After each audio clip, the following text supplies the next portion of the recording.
ಹಿಂದಿನ ಭಾಗದಲ್ಲಿ ಮಂಜುನಾಥ್ಗೆ ಸ್ವಲ್ಪನೂ ಜವಾಬ್ದಾರಿ ಅನ್ನೋದೇ ಇರಲ್ಲ. ಅವನು ಶುದ್ಧ ಬೇಜವಾಬ್ದಾರಿ ಮನುಷ್ಯ. ಅವನನ್ನ ಮದುವೆ ಆದ್ಮೇಲೆ ಕಾವೇರಿ ಜೀವನ ತುಂಬಾನೇ ಕಷ್ಟ ಅನ್ಸುತ್ತೆ. ಯಾಕೆ ಅಂದ್ರೆ ತಾನೇ ಇಡೀ ಮನೆ ಜವಾಬ್ದಾರಿನ ತಗೊಂಡಿರ್ತಾಳೆ. ದಿನ ಕಳೆದಾಗೂ ಮಗ ದೊಡ್ಡ ಆಗ್ತಾನೆ. ಮಗ ಕೂಡ ಸ್ವಲ್ಪ ಜವಾಬ್ದಾರಿ ಇರೋನ್ ಹಾಗೆ ನಡ್ಕೋತಾನೆ. ಹಾಗಾಗಿ ತನ್ನ ಜವಾಬ್ದಾರಿನ ಮಗನಿಗೆ ಒಪ್ಪಿಸ್ತಾಳೆ. ಮನೆ ಹಿರಿಯರಾಗಿ ತಂದೆ ಎಲ್ಲ ಜವಾಬ್ದಾರಿನೂ ತಗೋಬೇಕು. ಆದ್ರೆ ಇಲ್ಲಿ ಹಿರಿಯರಾಗಿರೋ ಮಂಜುನಾಥ್ ಯಾವ ಜವಾಬ್ದಾರಿನೂ ತಗೊಳ್ಳಲ್ಲ ಅನ್ನೋ ಕಾರಣಕ್ಕೆ ಮನೆ ಜವಾಬ್ದಾರಿ ಮಗನ ಕೈ ಸೇರಿದೆ. ಮುಂದೆ ಏನಾಗುತ್ತೆ ಇವತ್ತಿನ ಎಪಿಸೋಡ್ನಲ್ಲಿ ನೋಡೋಣ. ನೋಡೋದಕ್ಕಿಂತ ಮೊದಲು ಯಾರ್ಯಾರು ನಮ್ಮ ಯೂಟ್ಯೂಬ್ ಚಾನಲ್ನ ಸಬ್ಸ್ಕ್ರೈಬ್ ಮಾಡ್ಕೊಂಡಿಲ್ವೋ ದಯವಿಟ್ಟು ಸಬ್ಸ್ಕ್ರೈಬ್ ಮಾಡ್ಕೊಳ್ಳಿ. ಹಾಗೆ ಈ ವಿಡಿಯೋಗೊಂದು ಲೈಕ್ ಮಾಡಿ. ಶ್ರೀನಿಧಿ, ನೀನು ಕಾಲೇಜ್ ಫೀಸ್ ಕಟ್ಟಬೇಕು ಅಂತ ಕೇಳಿದ್ಯಲ್ವಾ? ತಗೋ, ಇದರಲ್ಲಿ 20,000 ಇದೆ. ನಿನ್ನ ಕಾಲೇಜ್ ಫೀಸ್ ಎಷ್ಟು ಹೇಳು ಅಷ್ಟನ್ನ ಕಟ್ಬಿಟ್ಟು ಮಿಕ್ಕಿರೋದನ್ನ ನೀನೇ ಇಟ್ಕೋ. ಏನಕ್ಕಾದ್ರೂ ಬೇಕಾಗುತ್ತೆ. ಏನು 20,000ನಾ? ಅಣ್ಣ, ನನ್ನ ಕಾಲೇಜ್ ಫೀಸ್ ಇರೋದು 15,000. ಅಂದ್ರೆ 5,000 ನನಗೋಸ್ಕರ ಕೊಡ್ತಿದ್ಯಾ ನೀನು? Wow, thank you so much ಅಣ್ಣ. 5,000 ನನ್ಗೇನ್ ಬೇಕೋ ಎಲ್ಲಾನು ತಗೋತೀನಿ. ಶ್ರೀನಿಧಿ, ನಾನು 5,000 ಕೊಡ್ತಿರೋದು ನಿನಗೆ ಬೇರೆ ಏನಕ್ಕಾದ್ರೂ ಖರ್ಚಿಗಾಗುತ್ತೆ ಅಂತ.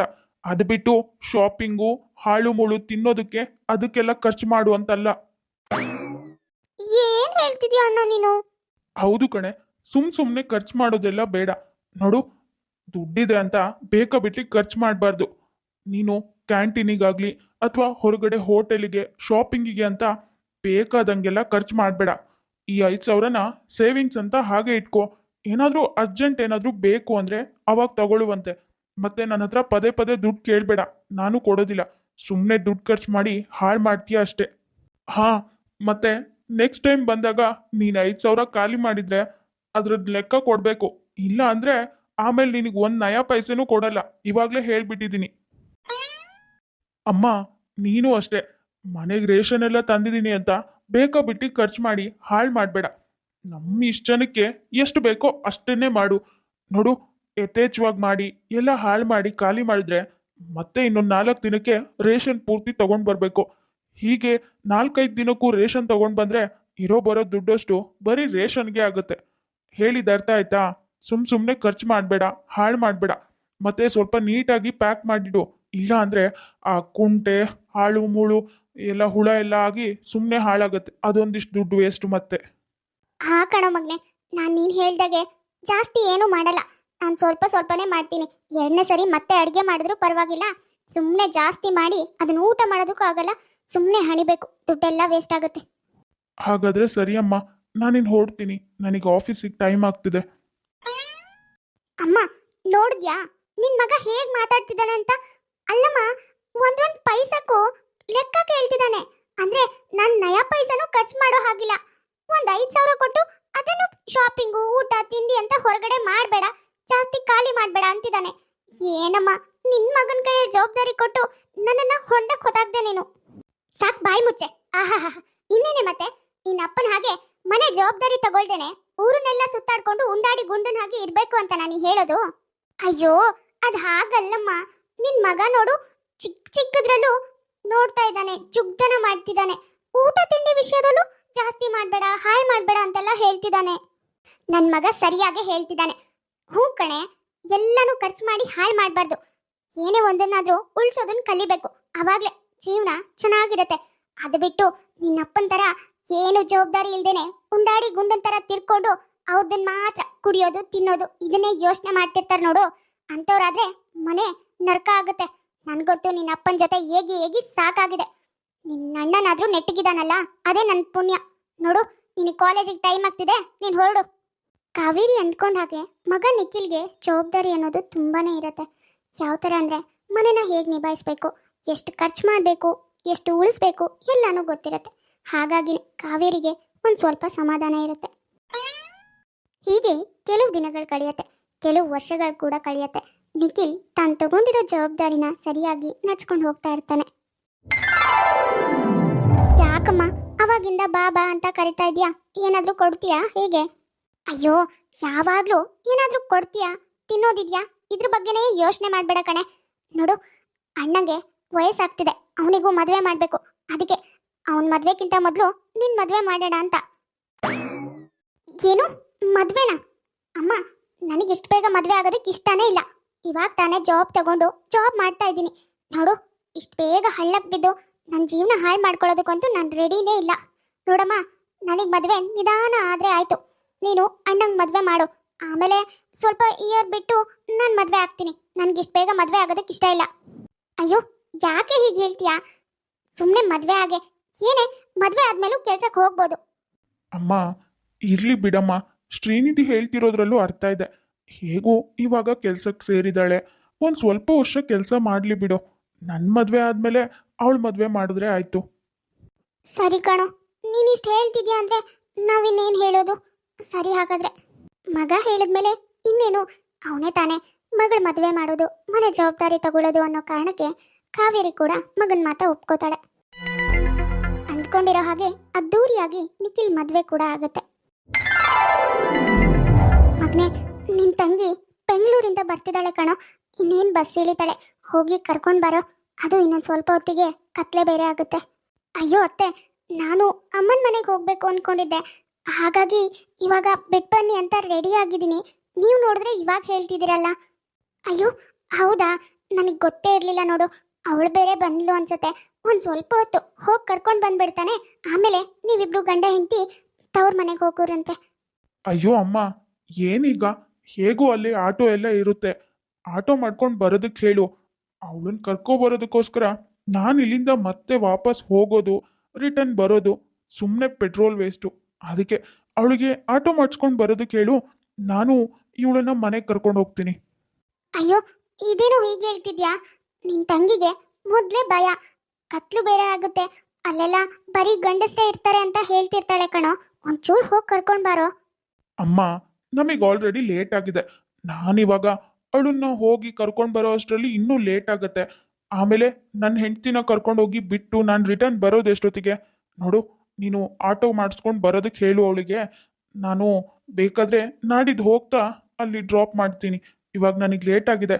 ಸರಿ ನಡಿಯೇ, ನಿನ್ನ ಕರ್ಕೊಂಡು ಹೋಗಿ ಮನೆಗೆ ಬಿಟ್ಟು ಬರ್ತೀನಿ. ಅಯ್ಯೋ, ಇದೇನಿದು? ನಿಖಿಲ್ ಮದುವೆ ಆದ್ಮೇಲೆ ತುಂಬಾನೇ ಬದಲಾಗಿದ್ದಾನೆ. ಅಲ್ಲ, ತಾಯಿ ತಂದೆ ತಂಗಿ ಅನ್ನೋ ಸ್ವಲ್ಪನೂ ಏನೂ ಜವಾಬ್ದಾರಿ ಇಲ್ಲ. ಯಾವಾಗ ನೋಡಿದ್ರು ಹೆಂಡತಿ ಮನೆ ಮಕ್ಕಳು ಮರಿ ಅಂತ ಅವ್ರ ಬಗ್ಗೆನೇ ಯೋಚನೆ ಮಾಡ್ತಾನೆ ಹೊರತು, ಪಾಪ ಆ ಹುಡುಗಿ ಕತ್ಲಲ್ಲಿ ನಿಂತಿದ್ದಾಳೆ ಅಂದ್ರು ಅವ್ರ ಬಗ್ಗೆ ತಲೆ ಕೆಡಿಸ್ಕೊಳ್ದೆ ಹಾಗೆ ಹೊರಟೋದ್ನಲ್ಲ. ಜವಾಬ್ದಾರಿ ಇರೋದೇನೋ ನಿಜ, ಆದ್ರೆ ಮದುವೆ ಆದ್ಮೇಲೆ ನಿಖಿಲ್ ತುಂಬಾನೇ ಬದಲಾಗ್ತಾನೆ. ಇರೋ ಜವಾಬ್ದಾರಿ ಅಷ್ಟು ತನ್ನ ಹೆಂಡತಿ ಮೇಲೆ ಇರತ್ತೆ. ಅದು ಬಿಟ್ಟು ಮನೆಯವ್ರ ಬಗ್ಗೆ ಸ್ವಲ್ಪನೂ ಕಾಳಜಿ ಆಗ್ಲಿ ಜವಾಬ್ದಾರಿ ಆಗ್ಲಿ ಏನೂ ಇರೋದೇ ಇಲ್ಲ ಅವನಿಗೆ. ಹೀಗೇನೆ ಕೆಲವು ವರ್ಷಗಳು ಕಳೆಯುತ್ತೆ. ಏನಮ್ಮ, ಏನೋ ಮಾತಾಡಬೇಕು ಅಂತ ಹೇಳ್ದೆ, ಏನು ವಿಷಯ? ಅದೇನು ಅಂತ ಹೇಳು. ಅದೇನಿಲ್ಲ ಕಣೋ ಮಗ್ನೆ, ನಿನ್ ಮದ್ವೆ ಆಗಿ 5-6 ವರ್ಷ ಆಗ್ತಾ ಬಂತು. ಆದ್ರೂ ತಂಗಿ ಮದ್ವೆ ಮಾಡಿಲ್ವಲ್ಲ. ನೆಂಟ್ರು ದಿಷ್ಟ್ರು ಎಲ್ಲ ಕೇಳ್ತಿದ್ದಾರೆ, ಮದ್ವೆ ಮಾಡಲ್ವಾ ಮಗಳಿಗೆ? ಇನ್ನು ಎಷ್ಟು ವರ್ಷ ಬಿಟ್ಕೋತೀರಾ? ಅವಳಿಗೆ ವಯಸ್ಸಾಗ್ತಿದೆ ಅಂತ. ಅಯ್ಯೋ ಅಮ್ಮ, ನೆಂಟ್ರು ದಿಷ್ಟ್ರು ಎಲ್ಲ ಹೇಳ್ತಾರೆ ಅಂತ ನಾವು ಮದುವೆ ಮಾಡೋದಕ್ಕಾಗತ್ತಾ? ಒಳ್ಳೆ ಸಂಬಂಧ ಬರೋದು ಬೇಡವಾ? ನೋಡು, ನೀನು ಅದ್ರ ಬಗ್ಗೆ ಚಿಂತೆ ಮಾಡಬೇಡ. ಅವಳಿಗೇನು ಅಂತ ವಯಸ್ಸಾಗಿಲ್ಲ, ಇನ್ನೂ ಟೈಮ್ ಇದೆ. ಇದೇನು ಹೀಗೆ ಹೇಳ್ತಿದ್ಯಾ? ಅವಳಿಗೆ ಈಗಾಗಲೇ 30 ವರ್ಷ ಆಯ್ತು. ನೀನ್ ನೋಡಿದ್ರೆ ಇನ್ನೂ ಟೈಮ್ ಇದೆ ಅಂತಿದ್ಯಲ್ಲ. ಏನ್ 50-60 ವರ್ಷಕ್ಕೆ ಮದ್ವೆ ಮಾಡ್ತೀಯೇನೋ? ನಿನ್ಗೆ ಏನಾಗಿದ್ಯೋ? ಬರ್ತಾ ಬರ್ತಾ ಮನೆಯವ್ರ ಮೇಲೆ ಕಾಳಜಿನೇ ಇಲ್ಲದೆ ಇರೋ ಹಾಗೆ ಆಗಿದೆ. ಅಮ್ಮ ಸುಮ್ಮನೆ ಇರಮ್ಮ, ಅವಳಿಗಿನ್ನ 30 ವರ್ಷ, ಇನ್ನೂ ಮದುವೆ ಏಜ್ ಇದೆ. ಇವಾಗಿನ ಕಾಲದಲ್ಲಿ ಯಾರು ಅಷ್ಟು ಬೇಗ ಮದುವೆ ಆಗ್ತಾರೆ? ನೋಡು, ನನಗೆ ನಿನ್ನ ಹತ್ರ ಮಾತಾಡ್ತಾ ಕೂರೋದಕ್ಕೆ ಟೈಮ್ ಇಲ್ಲ. ನನಗೆ ಆಫೀಸಿಗೆ ಲೇಟ್ ಆಗ್ತಿದೆ, ನಾನು ಹೊರಡ್ತೀನಿ. ನಿಖಿಲ್, ನಿಂತ್ಕೊಳ್ಳೋ, ನಾನು ಮಾತಾಡ್ತಾನೆ ಇದ್ದೀನಿ. ನೀನ್ ನೋಡಿದ್ರೆ ಏನೋ ಕೆಲಸ ಇದೆ ಅಂತ ಹೊರಟೆ ಬಿಟ್ಟಿಯಲ್ಲೋ. ಇರೋ, ನಿನ್ನ ಆಫೀಸ್ ಇನ್ನೂ ಲೇಟ್ ಇದೆ. ತಂಗಿ ಮದ್ವೆ ಸುದ್ದಿ ಎತ್ತಿದ್ರೆ ಸಾಕು, ನಿಖಿಲ್ ಏನಾದ್ರೂ ಒಂದ್ ಹೇಳಿ ಜಾರ್ಕೋತಾ ಇರ್ತಾನೆ. ಓ ಕಾವೇರಿ, ಇದೇನೇ ಇದು? ಗಂಡ ಹೆಂಡತಿ ಇಬ್ರು ಅಪರೂಪಕ್ಕೆ ಒಟ್ಟಿಗೆ ಹೊರಟ್ಬಿಟ್ಟಿದ್ದೀರಾ. ನಾನಂತೂ ನೀವಿಬ್ರು ಮದ್ವೆ ಆದ್ಮೇಲೆ ಜೊತೆಲಿ ಓಡಾಡಿದನ್ನ ನೋಡಿದ್ದೆ ಕಡಿಮೆ ಅಪ್ಪ. ಅದೇನಿಲ್ಲ ಕಣೆ ದೇವ್ಕಿ, ಮಗಳು ಬೆಂಗಳೂರಿಂದ ಬರ್ತೀನಿ ಅಂದಿದ್ಲು, ಹಾಗಾಗಿ ಹೋಗಿ ಕರ್ಕೊಂಡು ಬರೋಣ ಅಂತ ಗಂಡ ಹೆಂಡತಿ ಇಬ್ರು ಹೊರಟ್ವಿ. ಓ ಹೌದಾ? ಹಾ, ಮಗಳು ಅಂದಕ್ಕೂ ನೆನ್ಪಾಯ್ತು ನೋಡು. ಅಲ್ಲ ಕಣೆ, ನಮ್ಮ ಸಂಬಂಧಿಕರು ಒಬ್ರು ಒಳ್ಳೆ ಚೆನ್ನಾಗಿದ್ದಾರೆ ಕಣೆ, ಮನೇಲೂ ಅನುಕೂಲಸ್ಥರು. ಆ ಹುಡುಗ ಬೇರೆ ಫಾರಿನಲ್ಲಿ ಕೆಲಸ ಮಾಡ್ತಿದ್ದಾನೆ. ನೋಡ್ರೆ ನಿಮ್ಮ ಶ್ರೀನಿಧಿಗೂ ಅವನಿಗೂ ತುಂಬ ಒಳ್ಳೆ ಜೋಡಿ ಆಗುತ್ತೆ. ತುಂಬ ಒಳ್ಳೆ ಮನೆತನ, ಮದುವೆ ಮಾಡೋದಿದ್ರೆ ಮಾಡಿ, ನಾನು ಮಾತಾಡ್ತೀನಿ. ಅಯ್ಯೋ, ನೋಡೋದೇನೋ ಸರಿ ಕಣೆ, ಆದರೆ ನಮಗೆ ಮಾಡೋದಕ್ಕಾಗತ್ತಾ ಹೇಳೋ? ಮನೇಲಿ ಮಗ ಇದ್ದಾನೆ, ಯಜಮಾನ್ಕೆ ಅವನ ಮನ್ಸು ಮಾಡ್ಬೇಕಲ್ವೇನೆ? ಏನೋ ಅವನಂತೂ ಮಗಳ ಮದುವೆ ತಯಾರಿ ಮಾಡೋದಕ್ಕೆ ಏನು ಮನ್ಸೇ ಮಾಡಲ್ಲ ಕಣೆ. ನನಗೂ ಹೇಳಿ ಹೇಳಿ ಸಾಕಾಯ್ತು. ಅಯ್ಯೋ, ಹೆಂಡತಿ ಬಂದ್ಮೇಲೆ ಮನೆ ಕಷ್ಟನ ಮನೆ ಸುಖನ ಎಲ್ಲೇ ತಗೋತಾರೆ? ಯಾವಾಗ್ಲೂ ಹೆಂಡತಿ ಸರಿಗಿಟ್ಕೊಂಡು ಹೆಂಡತಿ ಮಕ್ಕಳು ಅಂತ ಅವ್ರ ಬಗ್ಗೆನೇ ಯೋಚನೆ ಮಾಡ್ತಾರೆ. ನೀವು ಹಾಗೆ ಮಾಡಿದ್ರಿ. ಗಂಡ ಹೆಂಡತಿ ಇಬ್ರು ಗಟ್ಮುಟ್ಟಾಗಿದ್ದು ಮಗನೇ ಎಲ್ಲ ನೋಡ್ಕೋತಾನೆ ಅಂತ ಮಗನಿಗೆ ವಹಿಸಿದ್ರಿ. ನಿನ್ ಗಂಡ ನೀನು ಜವಾಬ್ದಾರಿಯಿಂದ ಇದ್ದಿದ್ರೆ ಮಗಳ ಮದುವೆ ಮಾಡಿ ಆಮೇಲೆ ಮಗನ್ ಮದುವೆ ಮಾಡಿ ಜವಾಬ್ದಾರಿನ ಅವನ ಕೈಯಲ್ಲಿ ಕೊಡ್ತಿದ್ರಿ. ಆದ್ರೆ ನಿಮಗೆ ಅದೆಲ್ಲ ಎಲ್ಲಿರ್ಬೇಕು ಹೇಳು? ಈಗ ನೋಡು, ಮಗಳಿಗೆ ಮದುವೆ ಮಾಡಿಲ್ಲ, ಮಗನ ಕೈಯಲ್ಲಿ ಯಜಮಾನ್ಕೆ ಇರೋದು, ಅವನು ಮದುವೆ ಮಾಡೋದಕ್ಕೆ ತಯಾರಿಲ್ಲ. ಅದಕ್ಕೆ ಹೇಳೋದು ಕಣೆ ಕಾವೇರಿ, ಮನೇಲಿ ಹೆಣ್ಮಕ್ಳಿದ್ದಂತೆ ನಮ್ಮ ಜವಾಬ್ದಾರಿನೆಲ್ಲ ಗಂಡು ಮಗಂಗೆ ಬಿಟ್ಕೊಡ್ಬಾರ್ದು. ಆಮೇಲೆ ಅವನ ಹೆಣ್ಮಕ್ಳನ್ನ ನೋಡೋದು ಇಲ್ಲ, ಹೆಣ್ಮಕ್ಳನ್ನ ಮದುವೆನೂ ಮಾಡಲ್ಲ. ಎಷ್ಟೇ ಅಂದ್ರು ತಂದೆ ತಾಯಿ ಹಾಗೆ ಅಣ್ಣ ತಮ್ಮದಿಕ್ಳು ನೋಡೋದಕ್ಕೆ ಸಾಧ್ಯನೇ ಇಲ್ಲ ಕಣೆ. ನಿಜ ದೇವ್ಕಿ, ನೀನು ಹೇಳ್ತಿರೋದು 100ಕ್ಕೆ 100 ಸತ್ಯ ಕಣೆ. ನಾನು ಮೊದಲಿಂದ ಸ್ವಲ್ಪ ಜವಾಬ್ದಾರಿಯಿಂದ ನಡ್ಕೊಂಡಿದ್ದಿದ್ರೆ ಇಷ್ಟೊತ್ತಿಗೆ ನನ್ನ ಮಗಳು ಮದುವೆ ಆಗಿ ಅವಳ ಜೀವನ ಸುಖವಾಗಿರ್ತಿತ್ತು. ಇವಾಗ ನೋಡು, ನಾನು ಜವಾಬ್ದಾರಿ ಇಲ್ಲದೆ ಇರೋದಕ್ಕೆ ನನ್ನ ಹೆಂಡತಿ ಇರೋ ಬರೋ ಜವಾಬ್ದಾರಿನ ತೆಗೆದು ಮಗನ ಕೈಗೆ ಕೊಟ್ಲು. ಮಗನೋ ಮಗಳ ಮದುವೆ ಮಾಡೋ ಹಾಗಿಲ್ಲ, ನಾವು ಅದನ್ನು ನೋಡಿ ಸಂಕಟ ಪಡದೆ ಇರೋ ಹಾಗಿಲ್ಲ. ನನಗಂತೂ ನನ್ನ ಮಗಳ ಜೀವನ ಹಾಳಾಗೋದಕ್ಕೆ ನಾನೇ ಕಾರಣ ಅನಿಸ್ತಿದೆ ಕಣೆ. ನಿಜ ಕಣೋ ಅಣ್ಣ, ಯಾವ ತಂದೆ ತಾಯಿನೂ ಪ್ರಪಂಚದಲ್ಲಿ ಹೆಣ್ಮಕ್ಳು ಇದ್ದಂತೆಯೇ ಗಂಡು ಮಕ್ಕಳಿಗೆ ಜವಾಬ್ದಾರಿನ ಕೊಡಲೇಬಾರ್ದು. ಕೊಟ್ರೆ ನಾವು ಹೆತ್ತಿರೋ ಹೆಣ್ಮಕ್ಳ ಜೀವನ ಸರ್ವನಾಶ ಆಯಿತು ಅಂತಾನೆ ಅರ್ಥ. ಎಲ್ಲೋ 100ಕ್ಕೆ ಒಬ್ರೋ ಇಬ್ರೋ ನನ್ನ ಅಕ್ಕನ ಮದುವೆ ಮಾಡಬೇಕು, ನನ್ನ ತಂಗಿ ಮದುವೆ ಮಾಡಬೇಕು ಅಂತ ಕಷ್ಟಪಟ್ಟು ಮಾಡೋದು. ಮಿಕ್ಕವರೆಲ್ಲ ಅವ್ರ ಹೆಂಡತಿ ಜೊತೆ ಮಕ್ಕಳ ಜೊತೆ ಅವ್ರ ಜೀವನ ಮಾತ್ರ ಚೆನ್ನಾಗಿರ್ಬೇಕು, ಎದುರಿಗಿರೋರು ಏನಾದರೂ ಆಗಲಿ ಅಂತಾನೆ ಯೋಚನೆ ಮಾಡ್ತಾರೆ. ಮಂಜುನಾಥ್ಗೆ ತನ್ನೆದುರಿಗೆ ತನ್ನ ಮಗಳ ಜೀವನ ಹಾಳಾಗ್ತಿರೋದನ್ನ ನೋಡಿ ಅರ್ಥ ಆಗುತ್ತೆ. ತಾನು ಜವಾಬ್ದಾರಿಯಿಂದ ನಡ್ಕೋಬೇಕಿತ್ತು, ಅವಾಗ ನನ್ನ ಮಗಳ ಜೀವನ ಚೆನ್ನಾಗಿರ್ತಿತ್ತು. ನಾನು ಜವಾಬ್ದಾರಿಯಿಂದ ಇಲ್ಲದೆ ಇರೋದಕ್ಕೆ ನನ್ನ ಹೆಂಡತಿ ತನ್ನ ಜವಾಬ್ದಾರಿನ ಮಗನ ಕೈಗೆ ಕೊಟ್ಟು ಇವಾಗ ಮಗಳ ಜೀವನ ಹಾಳಾಗ್ತಾ ಇದೆ ಅನ್ನೋದು ಅರ್ಥ ಆಗಿ ತುಂಬಾ ಬೇಜಾರು ಮಾಡ್ಕೋತಾನೆ. ಆದರೆ ಇವಾಗ ಅವ್ರಿಗೆ ವಯಸ್ಸಿಲ್ಲ, ಹಾಗಾಗಿ ಅವ್ರಿಗೆ ಏನೂ ಜವಾಬ್ದಾರಿ ತಗೊಳ್ಳೋದಕ್ಕೆ ಆಗೋದು ಇಲ್ಲ. ಹೀಗೆ ಮಗ ಮಾಡೋದನ್ನ ನೋಡಿ ಬೇಜಾರು ಮಾಡಿಕೊಂಡು ನೊಂದ್ಕೊಂಡು ಸಾಯೋವರೆಗೂ ಕೊರಗಬೇಕಾಗತ್ತೆ. ಇದು ಒಬ್ಬೊಬ್ಬರು ಜೀವನ ಅಲ್ಲ, ಪ್ರಪಂಚದಲ್ಲಿ ಆಲ್ಮೋಸ್ಟ್ ಕೆಲವರು ಹೀಗೆ ಇರ್ತಾರೆ. ಹಾಗಾಗಿನೇ ತಂದೆ ತಾಯಿ ಯಾವತ್ತು ಹೆಣ್ಮಕ್ಳು ಇರುವಾಗ ಗಂಡು ಮಕ್ಕಳಿಗೆ ತಮ್ಮ ಜವಾಬ್ದಾರಿನ ಕೊಡಲೇಬಾರ್ದು. ನೋಡಿದ್ರಲ್ಲ ವೀಕ್ಷಕರೇ, ಇವತ್ತಿನ ಈ ಎಪಿಸೋಡ್ ನಿಮ್ಗೆ ಇಷ್ಟ ಆಗಿದ್ರೆ ಪ್ಲೀಸ್ ನಮ್ಮ ಯೂಟ್ಯೂಬ್ ಚಾನಲ್ನ ಸಬ್ಸ್ಕ್ರೈಬ್ ಮಾಡ್ಕೊಳ್ಳಿ, ಲೈಕ್ ಮಾಡಿ, ಶೇರ್ ಮಾಡಿ, ಹಾಗೆ ಕಮೆಂಟ್ ಮಾಡಿ. ತುಂಬ ಜನ ಹಾಗೆ ವಿಡಿಯೋಸ್ ನೋಡ್ತಾ ಇದ್ರ, ಯಾರ್ಯಾರು ಹಾಗೆ ವಿಡಿಯೋಸ್ ನೋಡ್ತಾ ಇದ್ರು ದಯವಿಟ್ಟು ಸಬ್ಸ್ಕ್ರೈಬ್ ಮಾಡ್ಕೊಳ್ಳಿ. ಹಾಗೆ ಪಕ್ಕದಲ್ಲೇ ಇರೋ ಬೆಲ್ ಐಕಾನ್ ಕ್ಲಿಕ್ ಮಾಡಿ ಆಲ್ ಅನ್ನೋದನ್ನ ಸೆಲೆಕ್ಟ್ ಮಾಡಿ.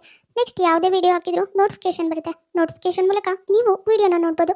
ಸರಿ, ಹಾಗಾದರೆ ನಾನೇನು ಹೊರಡ್ತೀನಿ, ನೆಕ್ಸ್ಟ್ ವಿಡಿಯೋದಲ್ಲಿ ಮತ್ತೆ ಸಿಗ್ತೀನಿ.